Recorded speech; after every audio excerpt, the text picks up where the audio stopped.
గూడూరు పట్టణం నియోజకవర్గం పరిధిలో ఉన్న ప్రభుత్వ పాఠశాలలో ఎస్ఎస్సీలో ఉత్తమ ప్రతిభ కనబరిచిన మంచి మార్కులతో ఉత్తీర్ణులైన విద్యార్థులను డిఆర్డబ్ల్యూ కాలేజ్ నందు సన్మానించి అభినందనలు తెలిపారు. జ్ఞాపికలను కూడా అందించారు డాక్టర్ పాషిం సునీల్ కుమార్. ఇక ఆయన మాట్లాడుతూ ప్రైవేట్ పాఠశాలలకు దీటుగా ప్రభుత్వ పాఠశాలల్లో విద్యార్థులు చదువుతున్నారు. గతంలో ఎన్నడూ లేని విధంగా విద్యాశాఖలో మార్పులు మన రాష్ట్ర విద్యాశాఖ మాత్యులు నారా లోకేష్ శ్రీకారం చుట్టారని తెలిపారు. ఎప్పుడు దినపత్రికలలో ప్రైవేట్ పాఠశాలలో ఉత్తీర్ణులైన విద్యార్థుల ఫలితాలను మాత్రమే వేసేవారని, మన లోకేష్ ఇప్పుడు ప్రభుత్వ పాఠశాలలో ఉత్తీర్ణులైన వారి ఫలితాలను వేయించారంటూ ఆనందం వ్యక్తం చేశారు. ఫోటోలు వేయాలా లేకపోతే అది ఇంప్లిమెంట్ చేసినటువంటి లోకేష్ బాబు గారి ఫోటోలు వేయాలి కాబట్టి ఆయన ఒక్కరు ఫోటో వేసి మిగతాది ఎవరైతే టాపర్స్ ఉన్నారో వాళ్ళ ఫోటోలు వేసామని చెప్పి కూడా మీ అందరికీ నేను తెలియజేస్తున్నా. ఈరోజు మా గూడూరు నియోజకవర్గ పిల్లలు రాష్ట్ర వ్యాప్తంగా గూడూరుకి ఒక గుర్తింపు ఇచ్చారు. అది కూడా మీ యొక్క ఉపాధ్యాయుల సహాయ సహకారాలతో అని చెప్పి నేను తెలియజేస్తున్నా. ఇదేమి పెద్ద మేము చేసింది గొప్పతనం ఏం కాదు, ఇది మా ధర్మం. మీ అందరి దేవంలో గెలిచారు కాబట్టి నా కాన్స్టిట్యూన్సీలో చదివే పేద బిడ్డలకి ఈ విధంగా మార్కులు వస్తే అట్లీస్ట్ ఎంతో కొంత వాళ్ళకి సహాయం చేయాల ఉద్దేశంతో నాని గారు ఇద్దరు మాట్లాడుకొని ఈ కార్యక్రమాన్ని ఏర్పాటు చేశాం. ఈ విధంగా ఇంతమంది పిల్లలు అవ్వడం నిజంగా సంతోషంగా ఉంది. అలాగే చిట్టమూరుకు సంబంధించిన స్పందన బ్రహ్మాండంగా మాట్లాడింది. మాకే భయం వేస్తుంది, ఎందుకంటే లేడీస్ రిజర్వేషన్ వస్తే ఇంకే విధంగా తయారవుతారో మహిళలని చెప్పి మాకే భయం వేస్తుంది. అమ్మాయి చాలా బ్రహ్మాండంగా మాట్లాడింది. ఎక్కడ కూడా ఆగకుండా నాన్ స్టాప్గా ర్యాంకులు అంటే ప్రైవేట్ స్కూల్లో వచ్చేవి.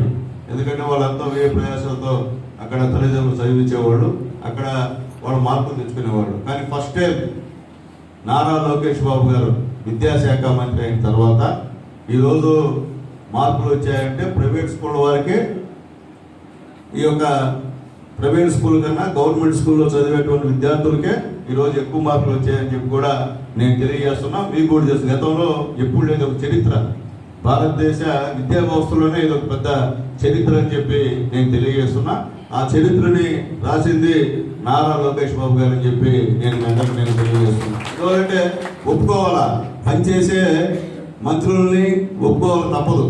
మీకు ఒకవేళ కొంతమందికి ఇష్టం ఉన్నా ఇష్టం లేకపోయినా ఈ వ్యవస్థలో పెను మార్పులు తెచ్చింది నారా లోకేష్ బాబు గారి విషయాన్ని మీకు గుర్తు చేసుకోవాలి. అలాగే ఈరోజు మంచి భోజనం, డొక్కా సీతమ్మ భోజనం పథకాన్ని ప్రవేశపెట్టినటువంటి ఉప ముఖ్యమంత్రి పవన్ కళ్యాణ్ గారికి కూడా మనస్ఫూర్తిగా ధన్యవాదాలు చెప్పాల్సిన అవసరం కూడా మాకుందని చెప్పి నేను తెలియజేస్తున్నా. నేను కూడా దాదాపు 4-5 దగ్గర భోజనం చేశాను. బ్రహ్మాండంగా ఉంది భోజనం, ఎక్కడ రుచిగా, మా ఇంట్లో కూడా అంత బాగా చేయరమ్మా, అంత బ్రహ్మాండంగా ఆ యొక్క పిల్లలకి భోజనం పెడుతున్నందుకు కూడా వాళ్ళకి డొక్కా సీతమ్మ ఆ యొక్క భోజనాన్ని సరఫరా చేస్తున్నటువంటి వాళ్ళకు కూడా మనస్ఫూర్తిగా ధన్యవాదాలు తెలియజేస్తున్నాం. అలాగే థ్యాంక్ యూ సార్.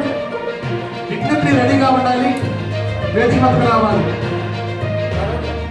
మనం అనుకోవచ్చు, గట్టిగా చప్పట్లు కొట్టాలి. దయచేసి ప్రతి బిడ్డను ఆశీర్వదించండి, వారికి భుజం తట్టి ముందుకు పోవాలని మీ చప్పట్లో వారికి ఆశీర్వాదాలు.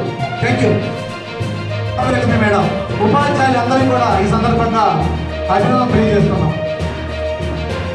రహీం గారు చెప్పినట్టుగా గౌరవ ప్రధాన ఉపాధ్యాయులు గారికి సన్మానం. Thank you sir, thank you very much. ఇది మంచి శుభ సందర్భం. మీరు నవ్వుతూ ఈ యొక్క ట్యాబ్స్ తీసుకోవాలి. గౌరవ శాసనసభ్యులకు కృతజ్ఞతలు తెలియజేయాలి, శుభాభినందనలు తెలియజేయాలి. మీ అందరికీ కూడా వారు ఇలాంటి శాలువాతో ట్యాబ్స్తో మీకు శుభాకాంక్షలు తెలియజేశారు. మీకు మీ తల్లిదండ్రులు కూడా అందరికీ కూడా మేము ఈ సందర్భంగా అభినందిస్తున్నాం.